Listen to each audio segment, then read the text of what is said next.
राष्ट्रं धारयतामि ध्रुवं ध्रुवं प्रारंभोत्सवकाले मुहूर्तमस्तु शुभमुहूर्तमस्तु सुप्रतिष्ठितमस्तु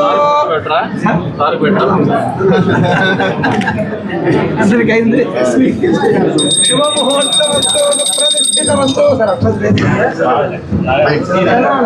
प्रारंभोत्सव मुहूर्तमस्तु मुहूर्तमस्तु सुप्रतिष्ठितमस्तु